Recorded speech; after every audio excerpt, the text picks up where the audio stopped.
আসসালামু আলাইকুম। হ্যালো বন্ধুরা, সবাই কেমন আছেন? আশা করি অনেক ভালো আছেন। আমি আল্লাহর রহমতে ভালো আছি। বাট আমার একটু চোখের প্রবলেম হচ্ছে, মাথায় প্রবলেম হচ্ছে। মাথা ব্যথা করে। বাম চোখটা একটু আজ ২ দিন ধরে কেমন, কেমন লাগতেছে।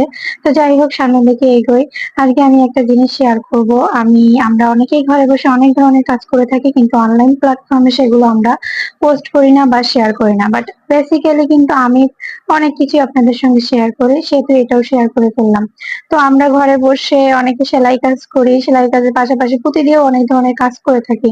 তো এই জিনিসটা দেখার পর আপনারা নিজেরাও করতে পারবেন এবং খুব সিম্পলের ভিতরে ছোট ৩টা পুঁতি দিয়ে সুন্দর একটা ডিজাইন করতে পারবেন, যেটা খুবই ইউনিক এবং স্ট্যান্ডার্ড লাগবে। যে যেমন খুশি তেমন করতে পারেন, জাস্ট টেকনিকটা জানা থাকলে যার মানে যেভাবে খুশি সেভাবে করতে পারবেন।